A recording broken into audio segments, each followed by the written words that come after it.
Hello, everyone. Good afternoon, good morning, good evening. Depending on what part of the world you're listening to, we're really excited to have you here with us today. Welcome, everyone. So I am Joel. And I'm Natalie. And we'll tell you a little bit about us. But before we do that, I just want to say that I'm truly excited.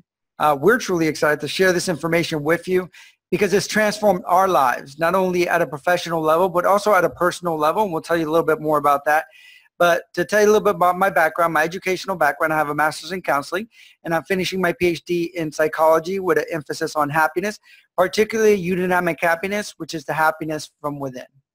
And so as a company, what we do is we create empowering courses in a nutshell. So ultimately, we teach psychology, personal development, life coaching, entrepreneurship through online courses to students all over the world. And we're really passionate about it because we believe that understanding the power of our minds is what unlocks happiness. It's what unlocks success, no matter how you define that. And so we're talking about CBT, or cognitive behavioral therapy, today, which is ultimately at the core of everything that we teach, even though we don't always use the terminology. But that really is what we're here to talk about today. And it really is truly something that we're passionate about. So you're going to be able to see that coming through all throughout the webinar today. And we've been honored to serve over 100,000 people from 191 countries through our courses, through our conferences, through our speaking. So we're really excited about this because, like I said, even at a personal level, I got into psychology because I lost my brother in a car accident. And I had other friends that actually passed away that summer, and it really transformed my life from failing college to taking a psychology class, saying I want to go back and I want to transform my life and change, and not knowing how to do it. And I took my first psychology class, and it opened up my mind to the point that I said, one day I want to help other people like that, the same way that my professors did. So I ended up becoming a college professor, full-time college professor at one point in my career, just so I can contribute and give back. Even to the point also later on in life, I was sick and bedridden for a year. I was definitely ill after traveling overseas, and I used a lot of these tools to really keep me in a good mind state, to be able to be positive in the darkest times in my life, and really find purpose and meaning through my struggles and pains. And that's why we are excited about it, because we know that regardless of where you're at in your life, it's about adding tools, understanding your mind, understanding your psychology, so that you can move forward and really fulfill your purpose and transform the world in your own and unique way. And so with that said, we're going to get started. So we are collaborating with NEUU to bring you this webinar, and they provide a variety of different resources for people who are struggling with anxiety or depression or whatever life situations might be causing you to just not feel at your best. And so they're always looking for more natural solutions and very practical ones, and ways that you can learn tools to help yourself. And so we're excited to be collaborating with them and to be bringing you this information, and again, because it has made such a big difference in our lives. And so if you're not familiar with it, you might be wondering, what is CBT? And ultimately, the core premise of CBT is that we have the ability to control our thoughts. It might be hard sometimes, but we do have this ability, and our thoughts are what influence our emotions. And then our emotions and our thoughts influence our behavior. So ultimately, in a nutshell, by learning CBT and learning how our mind works, we can take back control of the experiences that we have in our life. And so that's what we're here to talk about today. And like Natalie's saying, it's important to recognize that it's a cycle. You know, our thoughts, our emotions, our behaviors, and that we have control of it. And that's one of the key points, is for us to understand that even though it doesn't feel like it, at any point you can make a different decision of your thinking, of your emotions, which then it will impact your behaviors. So it's a cyclical thing, and it's important for you to recognize that you can be in the driver's seat of your life. And so CBT stands for Cognitive Behavioral Therapy. And so we're going to break down what that means. So first, the cognitive part basically refers to learning and taking in information from the 5 senses and processing it. And then actually not just the processing of what's happening, but then what we think about all of it. So this can happen consciously, as far as like we look at something and we have a thought about it, but it also can happen unconsciously, which means there's thought processes and beliefs that are happening below the surface that we might not always be aware of. And those drive your behaviors, the way that you act, in what you do, whether you're consciously recognizing that you're having those behaviors, that maybe you're reacting in a negative way when somebody's talking to you, and it might not even be anything, but you're being triggered, or your behaviors as far as your procrastination or different things in your life that, again, you might not even be aware that those behaviors are impacting other parts of your life, but a lot of the times they're being driven by your cognitive side and what your thoughts process are and what you're thinking about them. And so again, that's really what CBT is about, is looking at that connection between what's going on in our minds and therefore how is it impacting how we feel and how we behave. And so you might be wondering also, like, why is CBT such a big thing? And it is important because it's a great tool for overcoming negative and destructive thinking, which again is at the root source in many cases of anxiety and depression. But it's not just about positive thinking, which is a big misunderstanding. It's about logical, clear-minded, healthy thinking, because you can think positive or try to all day long, but if you don't really believe it, then you're just fooling yourself. So this is really a very practical tool for actually feeling and believing these positive thoughts. Yeah, and it's really a way for you to rewire neural connections. And what I mean with that is that the way that we think is through association. So we hardwire ourselves to think and feel and behave a certain way. And we'll talk more about it later on, but 50% of your behaviors that you do on a daily basis are unconscious behaviors that are triggered by past events. So that means that it's almost like you're replaying that movie day in and day out, day in and day out. So really what we are doing today is helping you learn how your mind works, giving you the tools to really take back your power of your mind and be able to make a conscious choice and be able to have a different life experience. And we do want to let you know that we are not giving you medical advice, and that if you're in a position where you really need to have and work with somebody, whether it's severe anxiety, depression, or something like that, we highly suggest for you to go out there and seek a licensed mental health practitioner or someone else that can also work with you one-on-one to help you overcome that, what you're going through in that particular time of your life. And so with that said, we are going to be giving you some tools that you can absolutely apply to yourself. And we actually like to think of learning about CBT almost like it's like receiving for the first time in our lives the Human Mind Owner's Manual. So the more that you understand about how your mind works, then when you're having certain experiences in your life, you're going to understand why it's happening that way, and then have the power to redirect yourself. And so that's really what today is all about. So by today, if you go through with this, if you listen to all of it, you will be empowered to have more tools to really start transforming your life. And some of these tools can impact you right away. But you got to keep in mind that what you're doing is that you're planting seeds so that long term, you'll start seeing the impact, and it keeps snowballing and snowballing until you're really at a place where you want to be. And so now we're going to talk about something that's a little bit fun. It's basically this next little section. We're going to be talking about how our thoughts create things, or ultimately they create emotions, they create behaviors, and they create stuff. So we're going to explain it so that we're all really understanding how the mind interacts with everything else in our life. And then we're going to get more into the CBT and some of the tools that you can use that come from that area of research and therapy. And so when you think about emotions, which is what we're talking about here, there's two common beliefs that contradict. One is that some people will tell you that you should always trust your emotions, that, you know, if you had a conflict between what you were thinking and what you were feeling, trust the feeling, because that's, you know, your authentic self. And then other people, on the other hand, say feelings are irrational and you shouldn't trust them. And so the problem is, which one's right? And, well, neither one of them is right, because it really depends. It's a lot more complicated than that. And truly, it depends on the person at the situation. And in some cases, they're both right. So I know it's a little confusing, and that's exactly why we're here, because emotions can be confusing. Yeah. And it's just keeping in mind that a lot of people might say trust your intuition, meaning trusting your emotions. But at the same time, we have our own biases. We have our belief systems. We have triggers that's happened in the past. We've been conditioned to think a certain way.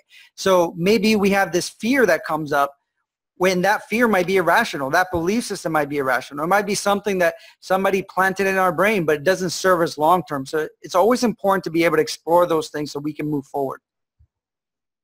And so, as we're saying, neither one is necessarily right or wrong. And I want to give you a really clear example. It's very simple and a little bit silly, but I want you to think about something that you do not have right now, and it's something that you want. Like some area of your life you're just not fulfilled because you don't have what you want. And so take a moment, get something in your mind. And then I have another question. Have you ever been happy while also not having this thing? And so, of course, the answer is yes, because you have times of happiness, even though currently in your life you don't have this thing. And so the point here is that it isn't not having it that is making you unhappy. It's when you think about not having it, because if you're not thinking about it, it doesn't matter. And so that is exactly the point here, is that it's what you think about the things that happen in your life that cause you to feel a certain way. It's not the actual life experience. And I'll give you a perfect example, and obviously we'll share tools as we go on, but when I was bedridden for a year and I kept, my health just kept spiraling out of control, I had two choices. I could look at the reality that I was no longer active exploring the world and things like that, or I can look at the fact that I just walked 10 steps today, which is 2 more steps than I did the day before, or that I was able to go to the bathroom and walk by myself to the bathroom without needing assistance, or even step outside and look at the bees, the bird.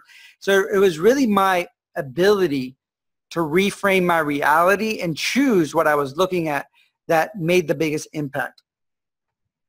And so I hope you can see already, when you're wondering where do emotions come from, they come from our thoughts. And now we're not going to get into the details of it because sometimes it comes from what we're thinking that we're aware that we're thinking, and other times it comes from deeper unconscious beliefs or fears that are in there that we have no idea that they're there, but they're influencing how we feel. But the good news is that for a lot of the thoughts that cause our emotions, we actually do have quite a bit of control over them. And so where do they come from? So again, this is really important to understand. A situation happens, like maybe you knock a cup off the counter, and then your brain or your mind interprets it. So this is where the thinking comes in. We judge the situation one way or another, and depending on how we judge it, it leads to an emotion. And so in cognitive behavioral therapy, ultimately what they teach is, since we have control over our thoughts, we can therefore control our emotions. And it can be challenging, but it is possible. And it is retraining your brain to be able to do that. And that's really what we're going to go over, is how do you train your brain to have the strength or the capability or the tools that you might have to be able to do that. And so I'm going to just continue to add to this understanding. So now what do we do when we have an emotion, right? So an emotion comes up, it's a yucky one, we don't like it. First step is to recognize what the emotion is. And then what you're going to try to do is determine what was the thought that I was thinking that could have led me to feel this way.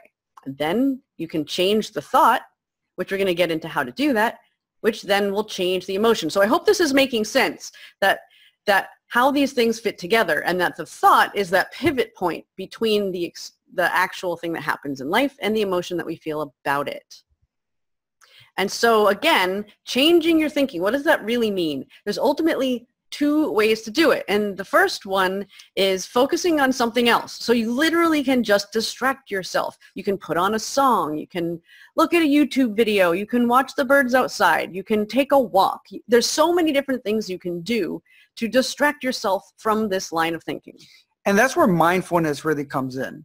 And obviously some of you are already doing this. Some of you distract yourself by going on Facebook, or playing a game on your phone or whatever else it may be. But it's very easy for us to be mindful of our environment. Some of the things I love to do, for example, if I'm sitting close to a window, I might start looking at the birds going by, or looking at the breeze is moving the trees or whatever it is, or the leaves. So it's like for you, you have the capabilities at any point to really be focused on your now, to be focused on your 5 senses and what is picking up, what you're seeing, the colors of things, what you're hearing, what you're smelling.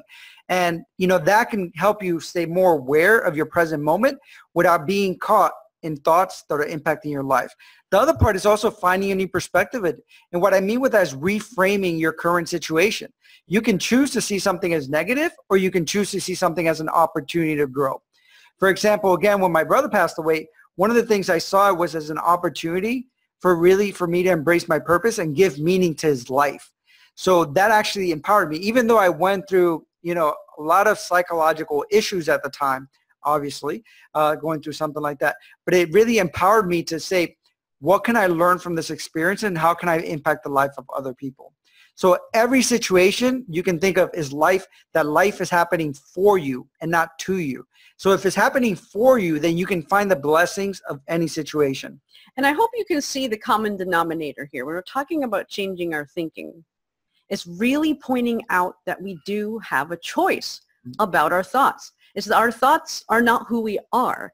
They're just like random things that go through our mind, but we can choose to focus on whatever we want. We can choose the perspective of what's happening. So if we're having a negative emotion and we're recognizing we're having some negative thinking going on that's contributing to the negative emotion, the most important thing to remember is that you do have a choice to choose to think differently. And again, it's something that gets easier with time. You're going to practice this, but the more that you remind yourself, you know, I don't like the way I feel right now. I don't like the way I think right now, but I can choose something different.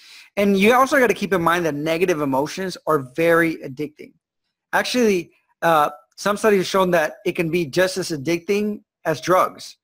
Because what happens is, for example, whether you're in an argument with somebody, you have an adrenaline rush. Adrenaline is very addicting. A lot of times after you have that argument, what do? You make up. So then you have dopamine going through your body, that feel-good sensation, whether you're making up with that person or whatever it may be.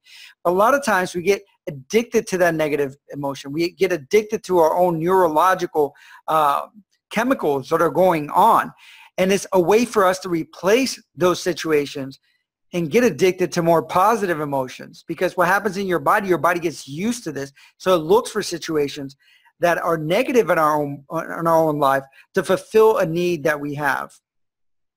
And so let's look at this to be able to see how all of this actually ends up resulting in the life experience that we have.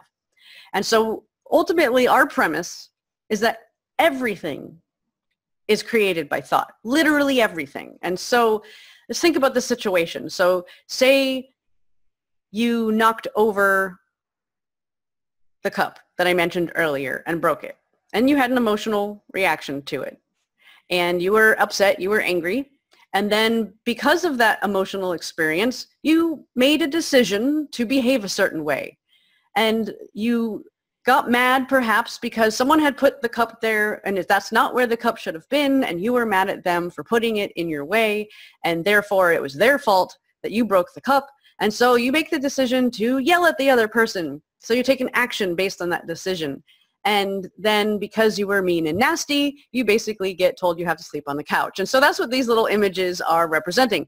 But the whole point is that the thought about what happened causes the emotion, which causes a decision, which causes the action that we take and results in the actual result in our life, whether it's something that happens or even stuff. Like you can't actually buy something at a store without the thought to go buy it. And I'll give you another example is that the results, what tends to happen is that your actions create results that then reinforce your thoughts. Because what happens in our life, for example, if I'm driving home and I'm thinking, well, my wife's going to have an attitude or whatever it may be, then I'm already getting myself prepped up for that. I'm getting all wound up. So when I get home, it's like I look for that little thing. And it's called confirmation bias in psychology.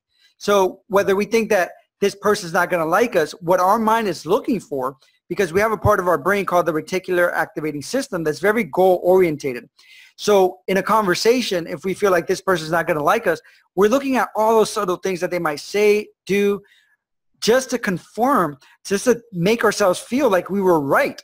So as soon as we see something, either consciously or unconsciously, we create an action that then reinforces that, which then produces the results for us to say, yeah, I was right. I was going to feel anxious that, or I was going to not have the motivation today, or today's going to be a bad day. If you wake up in the morning and you tell your mind, today's going to be a terrible day, your mind is goal-orientated. So it's already creating it. It's already saying, how can I create this into a bad day? So if you wake up and you stub your foot on the bed or something like that and you hurt yourself, you're like, oh, today's going to be a terrible day. Most likely it will be, because your mind is looking for ways to be right about your decision, is looking to also reinforce that, is looking as a goal-oriented part to give you the results that you're looking for. And so it's really important to then control your thoughts. So hopefully already at this point you're realizing that this is a really important factor because it's going to influence how you feel, the decisions you make, the actions you take, and the results you have in your life. And so we're going to talk about how to control your thoughts better. And the first step that I like to do when talking about controlling your thoughts is giving your thoughts a name, because again, your thoughts are not who you are. And so I like to call mine Bob, just because I think it's funny and it's very neutral. And so there are several ways to take back control from Bob, because the problem is that your mind, like, is like a runaway train, like a hamster on a wheel, and your job is to slow that hamster wheel and take back control of your thoughts. And so one way to do it is to ignore your Bob. Sometimes it just thinks crazy things. You don't want to take your thoughts too seriously. And so sometimes if your mind is going all over the place and it's saying things that you don't even agree with, the best thing you can do is just remind yourself not to take it seriously. It's not who you are. And sometimes it's just in a bad mood or it's confused, and just take a step back and observe your Bob. Observe those thoughts instead of going into them and feeling like they're taking over you. And sometimes you can observe the thought and be like, okay, seriously. And I used to happen to me, especially for example, when I started speaking, I used to freak out. And I used to just observe my thought and say, seriously, what's the worst that can happen? I'm not going to die up there, not alien. And then I would make a joke out of it where I would think maybe an alien is going to come down and take me or something like that. But I would play along with it because I wasn't identifying with the thought. The other part is to protect your Bob. And you're constantly being bombarded with information. So what happens if you expose yourself to a lot of people that are very negative? What happens to you if you expose yourself to music, to movies, to different things that are not bringing you up? Especially if you're in a vulnerable state already. Especially if you're trying to bring your emotional state to a higher place, then you have to be very good at protecting your Bob and what you expose yourself to. And there are people in your life that you might not be able to just cut off completely, but you might be able to limit the amount of exposure that you have to them if they're impacting you. So it would be great for you to make a list of ways that you can protect your Bob and people or things that you need to maybe cut off, or maybe be more selective about how much time and energy you dedicate to them so that you can be in a good place so that you can build and reinforce the positive things that you want to create. When it's like, the phrase where they say you are what you eat, which is literally the truth. Our food gets turned into our body. It's the same thing with our brains, is that whatever you feed it is what you're going to get out of it. So if you're surrounding yourself with negativity, whether it's movies, whatever you're reading, news you're watching, the people around you, the environments you're in, that negativity is going to come right back out through your thoughts and your emotions and the experiences in your life. And then lastly, just pointing out that just observing your thoughts, just what you're doing now, and becoming more aware of them, just that has so much power, because most people go through their lives without any awareness that their thoughts are going on because they're so wrapped up in them. So just learning how to be more aware of them is extremely powerful. And then also remember that it takes time to get good at controlling your Bob, because it has a lot of practice, getting you wound up, sucking you into its stories, and it's going to take a little while, and it's going to take some practice. We're going to give you some tools to start learning how to reel it back in. And one of the ways that has always really helped me to think of is that when my Bob or my mind starts getting naughty, it's like playing whack-a-mole. It's like, oh, I caught you.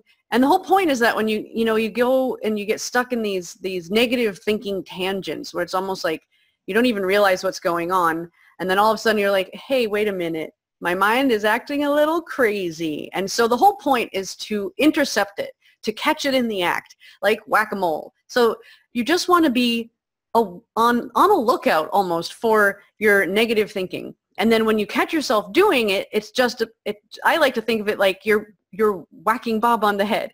It's like, oh, bad Bob. And by doing that, especially adding the silliness to it, it takes the power away from that negative thought. Instead of getting stuck on the thought train, it's like a way of jumping off of it.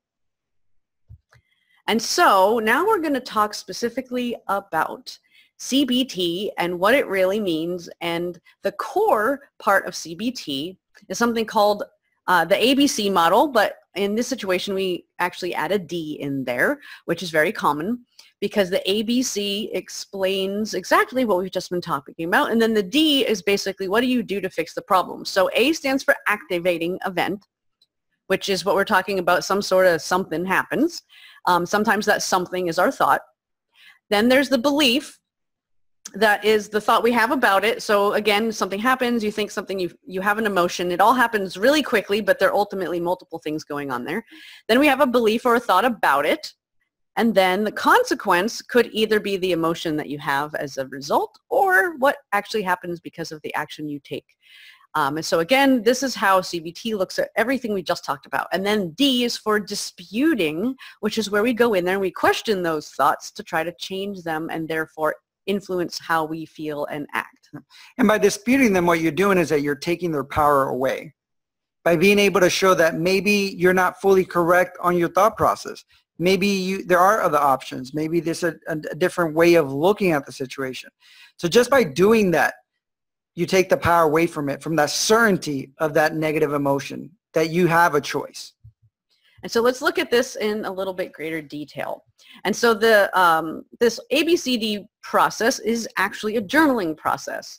And this is extremely commonly used with CBT, whether it's a therapist who's using it with a client or people who are applying it to themselves. So the whole point of this that we're going to go over is going to show you how to journal about your thoughts to really gain a better understanding of what's going on. And journaling is such a powerful tool. The reason being is that we don't recognize our patterns a lot of times. And again, 50% of our behaviors that are driven by thoughts are due to unconscious belief systems. So the way that you catch Bob, the naughty Bob, is to recognize what's happening in your situation. So by journaling, so if you have a trigger or a situation or something that happens, you might start recognizing patterns. It might be a person, it might be a situation, it might be a thought process that you have, it might be an initial thought that happened. Or maybe you feel something physically and then you realize that it was something that kind of snowballed because you didn't change those thought processes and some of those behaviors. So you start becoming more aware, and the more aware you are, the better that you can make the changes.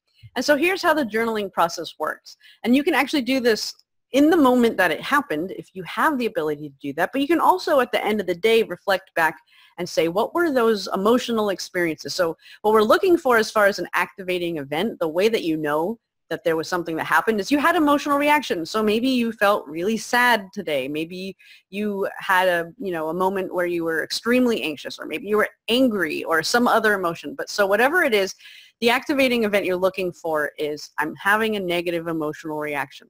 And so what you do in your journaling is you write down what the situation was and what triggered the situation, like what happened right before it. And then you write down, what was I thinking at the time? So this is why it's great if you can do it in the moment.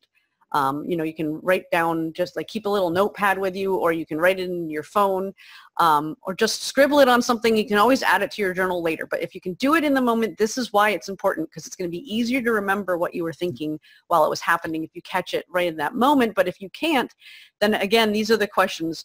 What happened? What triggered it? And what was I thinking at the time? And also keep in mind that you can do this for positive things too.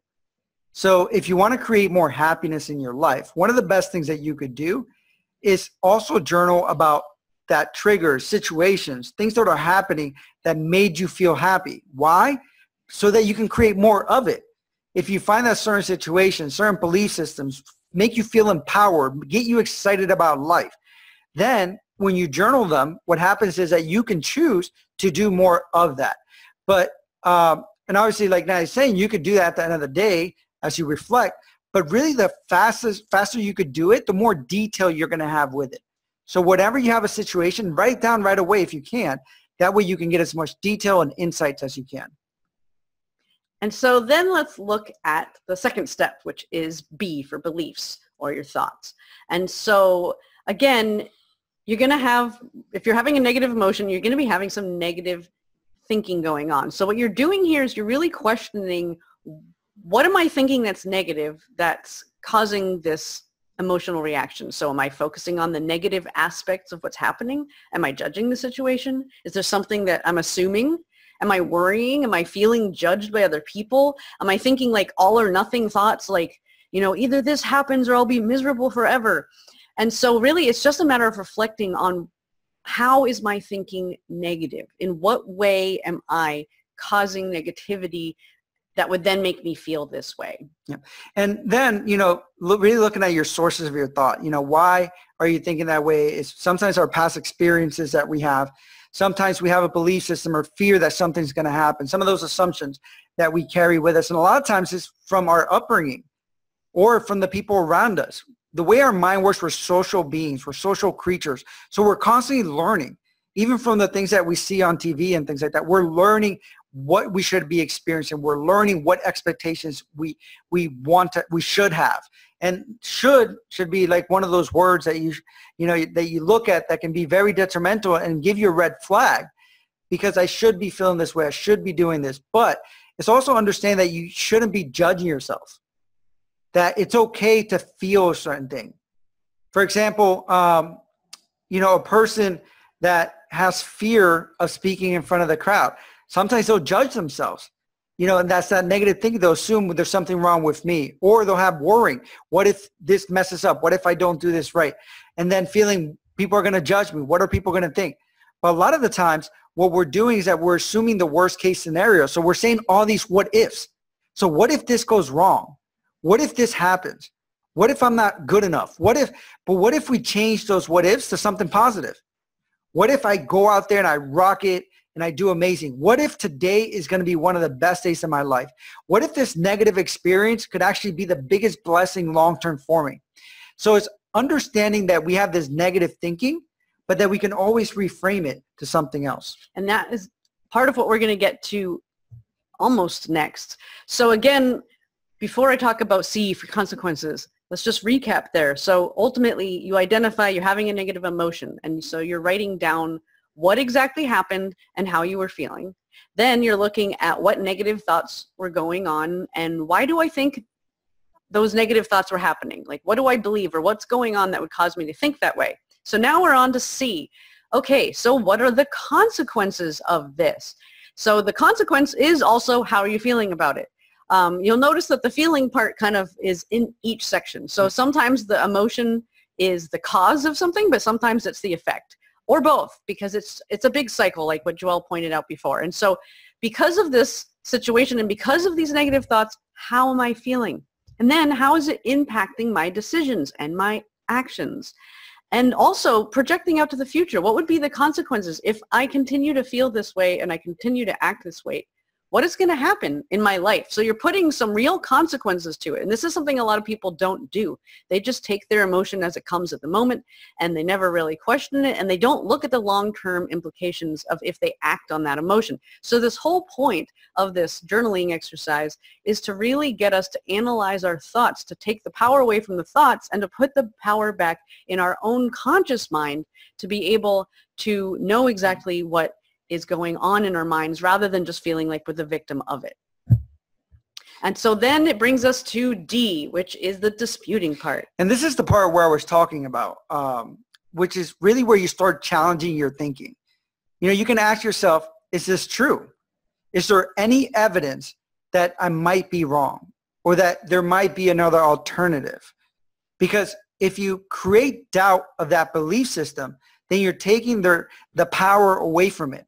So are you really sure about that? How do you know that what you're thinking is true? Have you been in a similar situation before? Have you had a different outcome? Have you seen someone else that's had a different outcome in that situation? Because sometimes we might not have it in our own life, but maybe we can look at someone else that had a different outcome, different thought process, different belief system, that had a different experience. So who do you know that thinks that way? What advice, and this is important, like you can ask yourself, what advice would you give to someone else in the same situation? And the reason being is that a lot of times it's a lot easier for us to give someone else advice, give them insights, and not ourselves. And you might have that you might have a problem in your life and it's very hard for you to get from point A to point B or understand or pick up solutions, but your friend tells you, I have this issue and this problem, and you're able to go, maybe if you do this, this or that, maybe you can reframe it, think about it differently, and you can be very good at giving them the insights that they need. So pretend that you are giving someone else advice or helping them see the situation from a different perspective, even though it's you. And then thinking about that, who else do you know that thinks this way?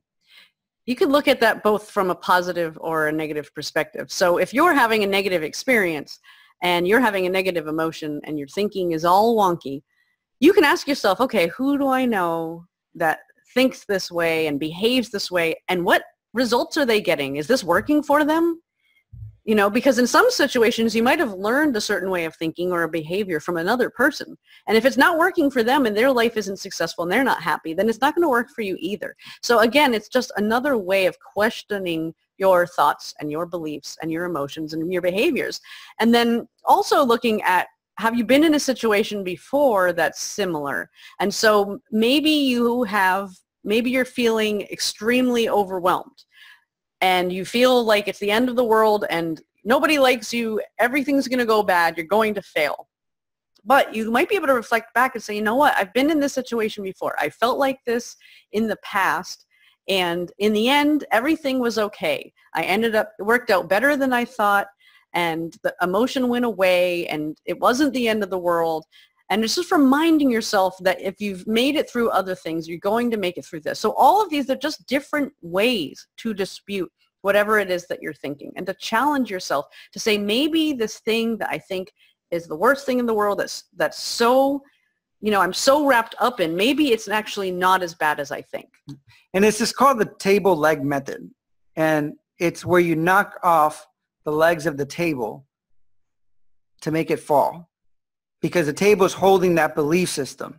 So once you knock off the legs from it, you take the power away from that belief system. And so there's more to this disputing thing. Another way to dispute is alternative thinking. So like, what else might be going on? Maybe it's not what I'm expecting. Maybe I don't have all of the information. Maybe there's another perspective. Maybe this person who did something, maybe I don't know why. Like maybe someone cut you off in traffic and it really upsets you because you feel like what they did was totally illegal and it was completely wrong, but you don't know. Maybe they have something else going on in their life. Maybe they're on their way to the hospital. Maybe something happened that would make them so upset that they don't care if they upset you. It's just, maybe there's something more going on here. And I'll give you a perfect example. I was doing a workshop at a hospital, training some of their staff, and there was one person that everyone was saying that, oh, well, she just doesn't care. She's just like so like pushy, and like we try to connect with her and we really feel like she's just not wants to be part of the team. Like she doesn't really care about us and our company and stuff like that. So we're all doing these activities, getting to know each other. And out of nowhere, she comes out and says that she wishes she can connect more with people, but she had a very abusive relation for over a decade. And that it's made her very resistant and trusting people. She has trust issues, and that she knows is holding her back from really having the type of relationships that she wanted. She was crying, and all the staff got up and they were hugging her, and it was like this beautiful experience. But they were all judging her, assuming these negative things about her, when inside she felt anxious. It would cause depression in her that she didn't have the relationship that she wanted because there's something holding her back because of her past experiences. So a lot of times we're quick to judge situations without having all the details and all the information, whether it's in our own lives or in the lives of other people around us. And so just like we talked about before, another thing that you can do to dispute is to find a different perspective. Like, ask yourself, how could I look at this situation in a way that I would feel better about the situation? So sometimes it can be hard to find like the silver lining and to think positive, but if you ask yourself, what would I have to believe about this to feel good? Then it will help you realize what you could think to feel better. And then magically, once you start thinking that, you'll actually start feeling better. And then also sometimes it's a matter of just doing something differently. So a lot of times people tend to feel a certain way in a certain situation that they tend to be in over and over again. So if you know that, every time you're, coming home from work in the afternoon and you're getting home, if something triggers you and it was a bad day, that you're going to be in a funk. So instead of just immediately going home, maybe take a walk first. So that's something you could do differently that would influence it. And then if there's a certain situation going on and you have a tendency to want to react a certain way because you're having that feeling, it's like, okay, well, what would I normally do reacting to how I'm feeling? But what could I do instead? How could I do something other than what would normally be my reaction? And so just to recap this process so that you can keep it clear in your mind. A is for activation. So remember, it's A, B, C, D. Activating event. What happened and what was I thinking? B for beliefs. How was my thinking negative and why was I thinking that way? And then C for consequences. How am I feeling because all of this? How am I acting? And what are the consequences now and in the future if I continue to act this way? And then D for disputing, which is really comes down to how true is it what I was thinking? Could I be wrong? Could there be something else going on? And what good can I find in this situation? And so now that we understand the core process used in CBT and how our minds work, we're going to look more specifically at using CBT for the experience of depression. And we want to keep in mind that if you're having any suicidal thoughts, if it's severe depression that's impacting your daily behavior and things like that, we do suggest that you work with a professional in your local community that might be able to give you insights and serve that support system. So let's get started.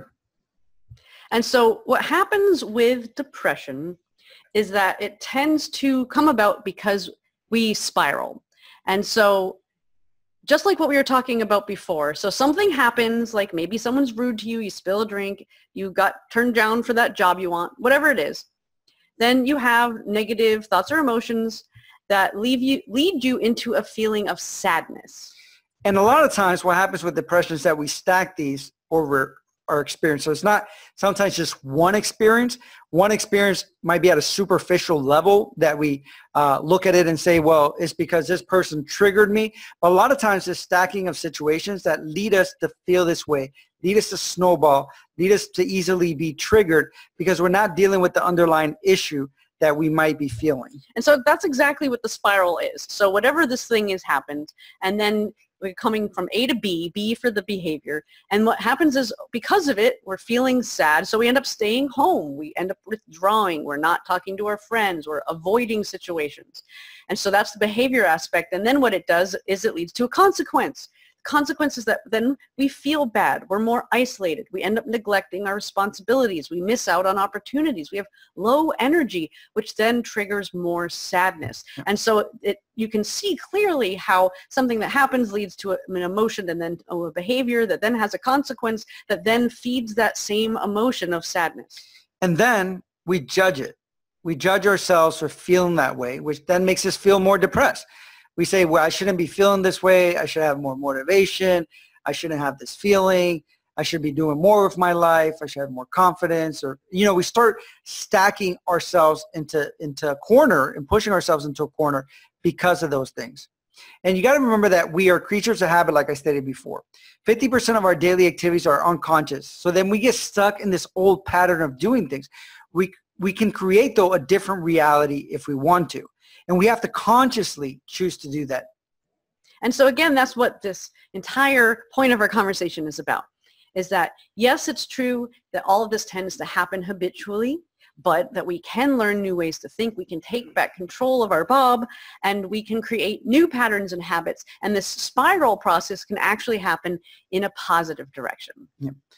And I'll give you a perfect example again, going back to when I was bedridden for a year or when I lost my brother, or even some of the clients that I work with, is that it's recognizing when that feeling starts coming and recognizing that I could do something different. So at that point, I recognized that the sadness was kind of snowballing. So I started to choose different music that was inspirational. I started to look at YouTube videos that were inspirational, that would make me feel empowered, that would motivate me and things like that. I was surrounded myself with people that would make me feel good. Why? Because I recognized that if it left to myself, I isolated myself, then it would keep snowballing and snowballing.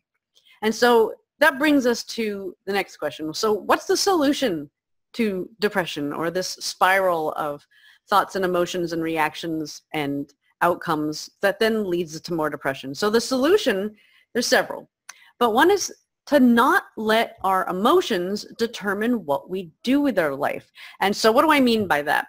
Well, a lot of times maybe you have an event you're supposed to go to, or maybe even a party at a friend's house, and you're feeling depressed, and so therefore you don't want to go. So then you choose not to go, which then you feel bad about it, and being isolated makes you more depressed, and that's the problem we were just talking about. So the solution is, do not decide whether or not you're going to this event based on how you feel. Make a decision when you're in a clear space, either I'm going to this event or I'm not, and when you decide I'm going to this event, then no matter how you feel, you're going to go anyway. Because if you allow your life to be dictated by how you feel in the moment, ultimately you're not going to end up being able to follow through on the things that you know are going to make you feel good, that you know are what's best for you. And sometimes it can be very challenging. When you're not feeling your best, it can be challenging to follow through because our mind works that way. It wants to keep feeding that process. So having an accountability partner, having someone, for example, exercising is great for depression. Being able to be active, even going for a walk, doing something for someone else, having a gratitude journal. And this can be so powerful. They've shown that people who use a gratitude journal for 30 days can impact so many aspects of their lives. So start writing down things that you're grateful for.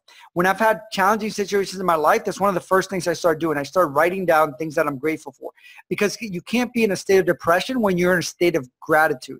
And again, you know, when I wanted to start exercising again to make myself feel better, to be in that more of a positive state, I chose an accountability partner. Somebody would call me and say, hey, Joel, I'm on my way, so you can, you know, work out together and things like that.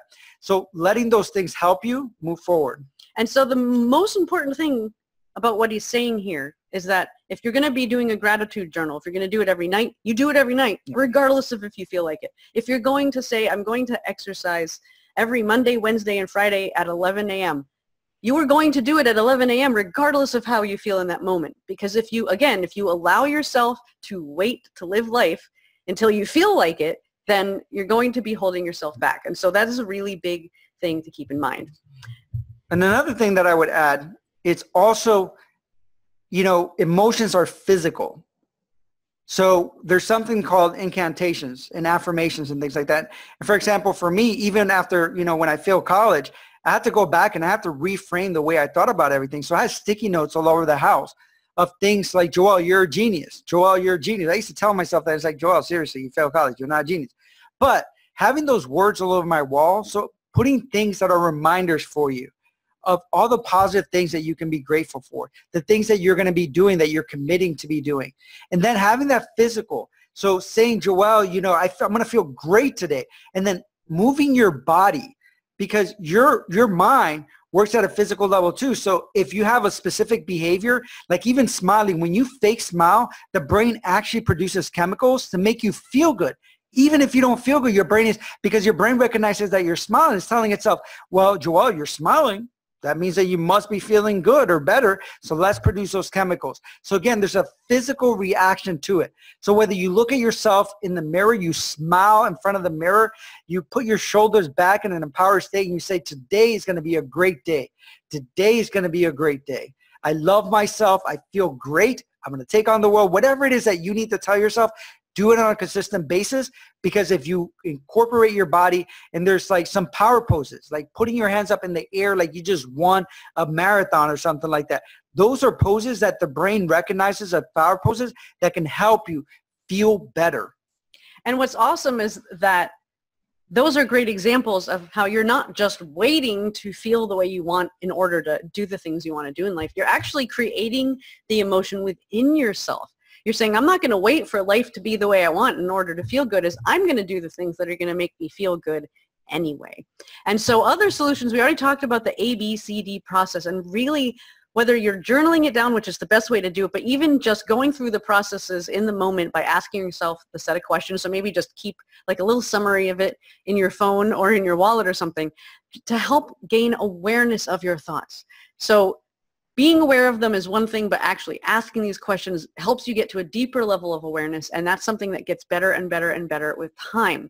And then another great tool is to interrupt your patterns, and there's a term used for this, which is your engines of depression. So you know that there's certain behaviors or situations or thought patterns that tend to lead you to feel depressed. And so what you want to do is you want to sit down and think about what are the triggers, what are the things that tend to lead me to feel depressed, and how do I tend to react to these triggers? And then identify, okay, so if this is what my normal reaction would be, this is my pattern, this trigger happens and this is how I react, then how could I do something different? Like, what would be the opposite of that? So for instance, if your tendency when you're feeling anxious about going to an event, like I mentioned before, is to withdraw and not go, then the opposite would be to say, okay, well, I'm feeling anxious, I'm resisting going, and so I need to do the opposite of what I want to do, and I need to just get up and go right now. And so literally push yourself to interrupt your pattern. And I'll give you another example. I had a client that, one of their patterns was that they would get out of work and they would go straight home and lay in bed basically for the rest of the day and have their brain just like in this negative thought pattern. So one of the things that they did to interrupt that pattern is that they decided that every day after work, they passed the park on their way home, they were going to walk in nature. And that simple shift made such a big difference from going home and feeling depressed to actually feeling empowered, going for a walk, feeling physically good, being in a state of gratitude because of the moment in nature, because they really connected to that. So think of what things that you can do, and it doesn't have to be big changes. Small changes can make the biggest difference. And so now let's move on to looking at CBT for anxiety. And so just real quick, we want to establish what anxiety is, but not in general necessarily. Let's start by looking at what it is for you.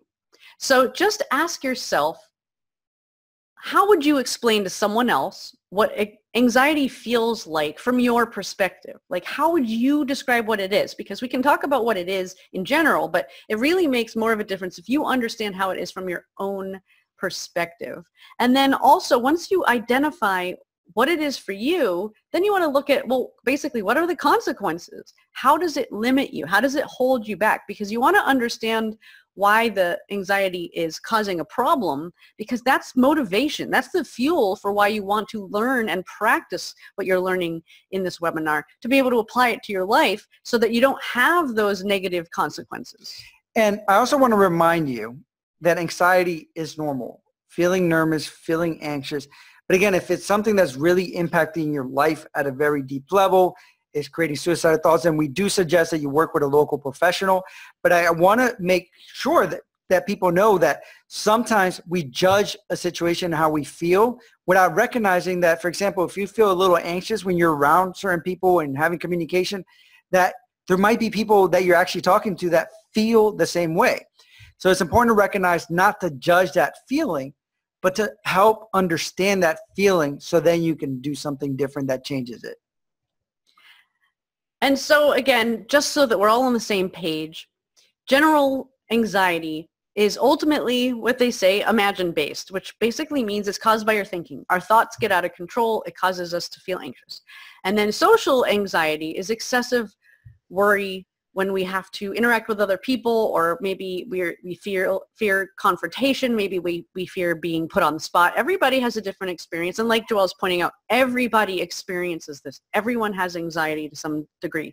Anxiety, we like to think of it, it's not something you have, it's not who you are, it's just something you experience. And the whole point is that you can learn how to redirect your thoughts to have less of a reaction of anxiety so that you feel it at a lower level and it happens less often. And I just want to add also is that sometimes, obviously, generalized anxiety is when we don't have a specific thing that creates anxiety in our lives. And but I want to point out that there might be situations that we confuse excitement with anxiety because it's actually the same physiological reaction.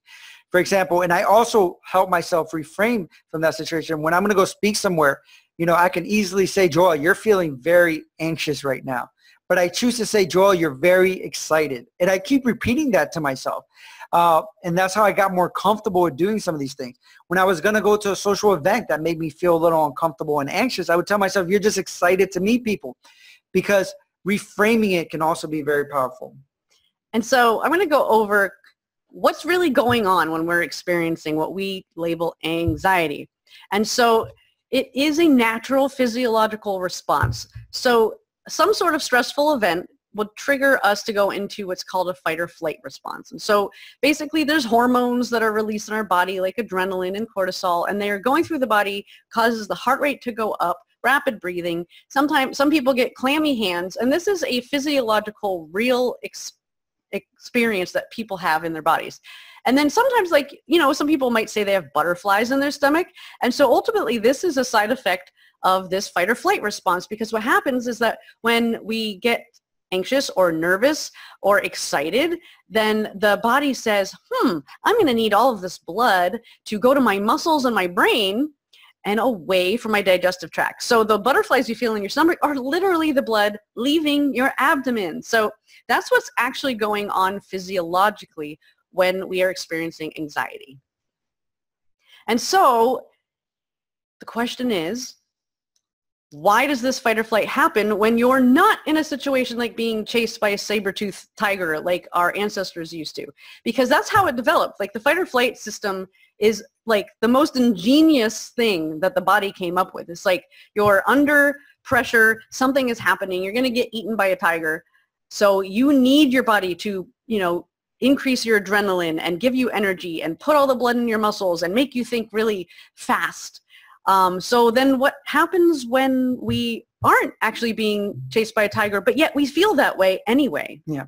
And part of it is the psychological fear. And that's what it really comes down to, is that we don't have to worry about the predators anymore, but we have this physiological reaction in our body naturally. So we see this saber-toothed tiger everywhere. And what happens is that in society, we have all these stressors. And so they build up in our mind, they build up in our body and things like that.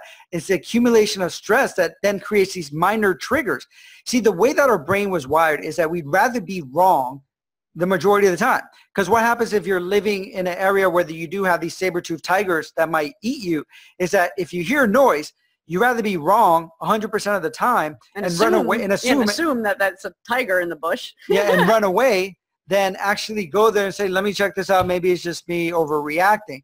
So our brain are hardwired to assume the worst case scenario a lot of times because we have to be safe. Our brain is trying to keep us safe. So when you feel a certain way, just recognize that it's your brain just trying to keep you safe without recognizing that it doesn't have to protect you, that there's nothing that's going to harm you.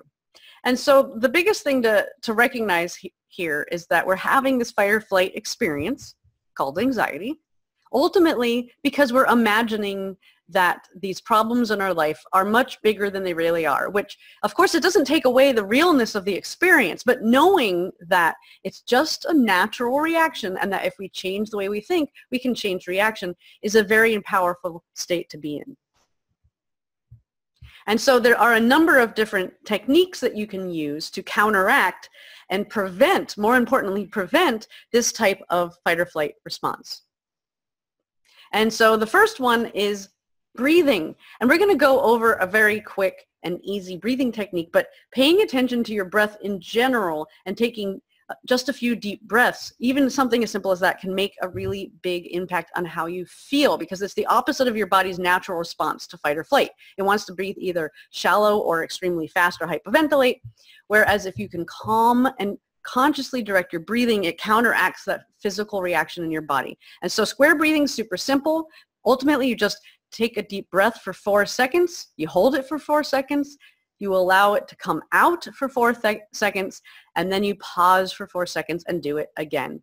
And if you do this during the first hint that you're having an experience of anxiety, you can calm yourself before you get wound up. And you can also do it preventatively and practice breathing throughout the day just to keep yourself calm.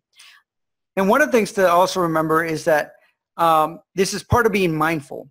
So some studies have shown too that if you put your hand over your chest and while you're doing the breathing, just listen to your heart and just breathe and just focus on your heartbeat, that it actually helps your prefrontal lobe, which is a critical thinking part of our brain that calms us down, that thinks rationally. Because when we get anxious, the amygdala turns on, which is that emotional center. So by holding our hand over our chest And having these breathing moments for us to get recentered, it actually triggers that part of ourselves that can really rationalize to say, okay, this is not that big of a deal, to actually be able to turn on. And so, again, this is so powerful if you use it preventatively. Learning skilled relaxation, which obviously we don't have time to get into here, but breathing is part of that. If you can do this ahead of time, it's like, just like, I like to use the cliff metaphor. So if you were walking down a sidewalk and you tripped, you'd have a minor anxiety reaction. Your body would go into fight or flight, but it would be pretty minor, and then you'd keep walking and you'd, feel better. But if you were walking next to the edge of a cliff and you tripped, then your body's going to have a much greater anxiety reaction.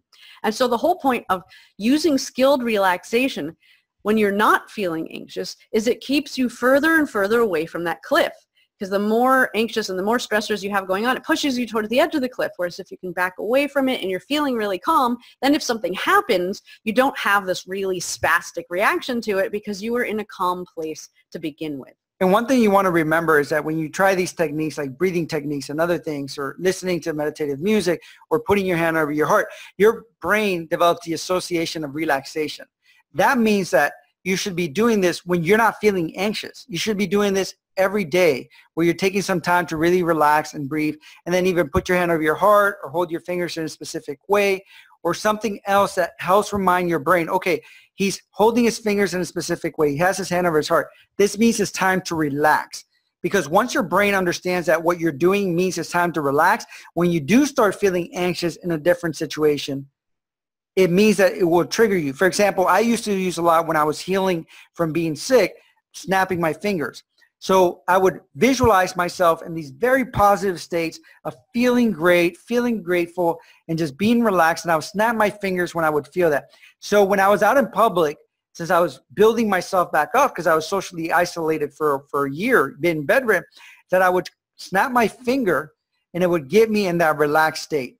Now, I didn't have to snap it so other people knew, but just the point of touching my fingers in that way would help my brain relax because I had created that association.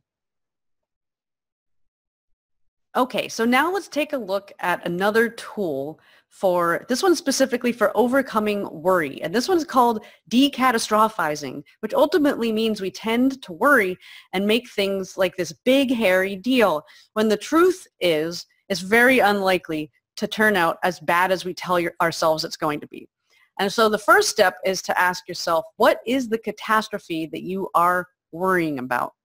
And how terrible do you believe that it would be? Say on a scale of 1 to 10. So you're really checking in with yourself honestly to see what is it that you're worrying about and how bad are you telling yourself it's going to be. And again, it's helpful to rate it at the beginning because by the end we're going to be rating it again to see how you feel about it and how it's changed by the end of this exercise. And so after you've checked in with yourself and you've identified what it is you're worrying about, how bad do you think it's going to be, then ask yourself, how likely do you think it is that this worst case scenario type of situation is going to happen? So you can look back at past experience in your life, times that something like this has happened before, or in most cases, it's times like this where you worried about something happening, but it didn't actually happen. But just be honest with yourself again, is just checking in with yourself. How likely do you feel like it is to actually happen?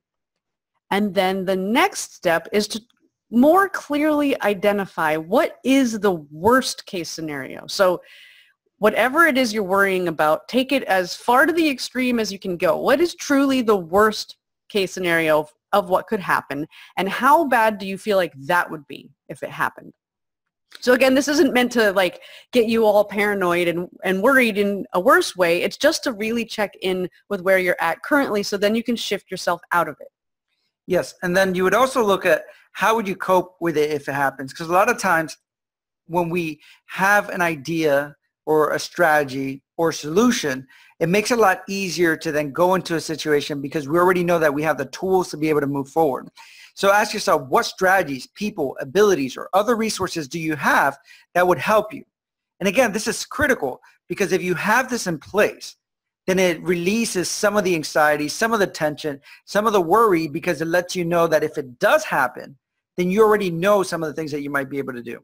It's almost like you're trying to plan out the solution ahead of time so that you don't have anything to worry about. Yep. And then you also can reassure yourself. What would you want to hear? Like, what are some of the things that you could tell yourself during that situation if it did happen? What are some of the statements that you can say that are also going to empower you, that are going to help you realize that, you know, for example, a lot of my people that I work with, they say something like, this too shall pass, or something like that, just to remind themselves. I remember for me, like in my own development, I used to always say, in a blink of an eye, in a blink of an eye, this will be over. So even when I was being rushed to the hospital and they were doing all these things to me, I would keep telling myself, in a blink of an eye, this would all be over. Just keep blinking, just keep blinking. And one of the things that I always like to tell myself, which is why we ask you to look back at past experiences, is like, you know what, I've been through something similar before, and in the end, it ended up being a lot better than I expected. I was okay. I didn't die. The worst case scenario didn't happen. You know, something positive came out of it. So here you're really looking for as much evidence as you can possibly find to reassure yourself that the truth is, most likely, everything's going to be okay. Yes. So, and when you're looking at coping, and if it did happen, again, like I was saying, you can reassess other experiences where something did happen and you used an effective strategy and it really worked out for you, just as a reminder. And that's some of the things that you can tell yourself to reassure yourself, oh, remember when this happened over there and it turned out well. Or other times that you've done something that it didn't happen, that everything just was great. So now, after you've developed all these strategies, all these different abilities, resources, things that you're going to tell yourself to reassure yourself, I want you to really rate how terrible you feel about it now.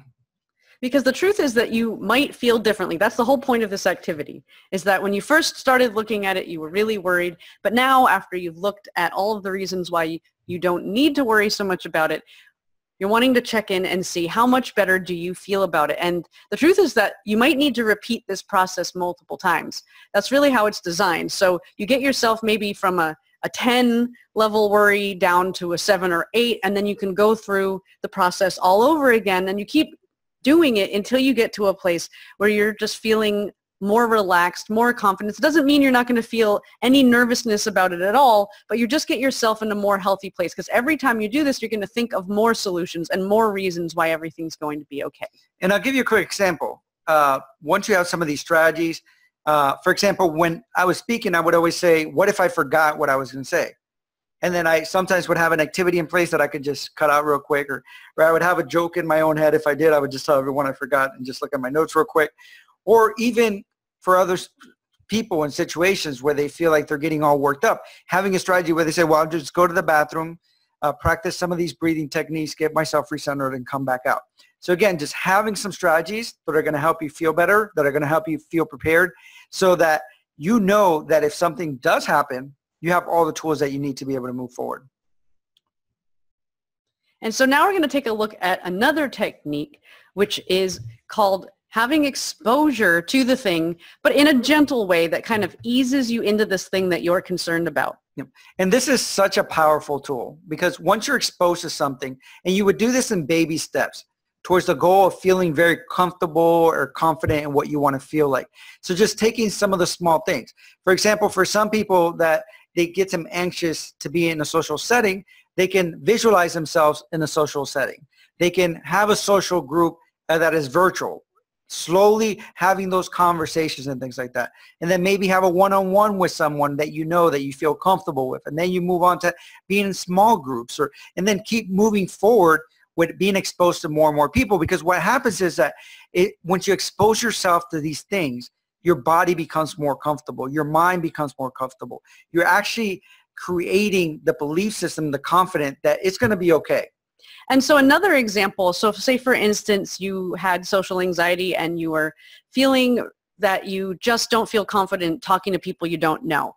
So one thing you can do to improve your confidence and also to feel more comfortable talking to people you don't know is to start small. So maybe you don't want to start out trying to ask someone out on a date. Instead, maybe you could go to a coffee shop or a bookstore and just open up a conversation with the person who's checking you out at the counter. It could be something really simple like asking how their day is going, something that is a challenge for you, but it's a smaller challenge. Just start small, and if you practice doing that, then you become more comfortable because you see, you know, people react well to me. People seem to like me. Like, I'm actually not as bad at this as I thought. And then as you continue to practice this, you can do something a little bit more challenging, such as starting a conversation that you know isn't going to end in 30 seconds, like checking out at a counter. So have a 1 minute long conversation with someone, and then you can build up your confidence and your comfort level talking to people that you don't know. And we're going to talk about visualization, and we're going to give you an activity that you can do and things like that. But I just want to let you know that that's so powerful, because when you do visualize, your brain doesn't know the difference between whether you're actually doing it or not doing it. So it's a very powerful technique for you to be able to do that. And so what he's talking about here is that you can pre-pave your way to any event that you need to go into that you feel uncomfortable with by visualizing it.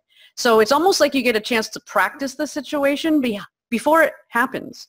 And by doing this, you allow yourself to prepare for how you want to react and how you want to feel in situations, instead of feeling like you're just going to get there and get overwhelmed and feel uncomfortable.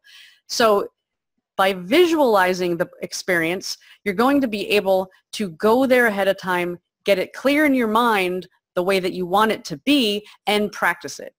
And this is so powerful, and I've used it in my life, whether was when I started speaking, for example, I would visualize myself getting up there and doing great. You know, sport athletes do these, speakers use this, sports psychologists work with people just to be able to get them in the right place. But anything that you have, you know, you feel nervous about, you feel anxious about, or whatever it is, you can practice it in your own mind. Visualize a great outcome. And what happens is, again, you're retraining your brain. Since your brain doesn't know the difference, you're rewiring it to feel comfortable in those situations. And so it's a little bit like practicing, because you get to get used to it, so there's not that big unknown. But also you can practice a good response to something. Like, for instance, you're going to go and you're going to get together with some family members where there tends to be some tension.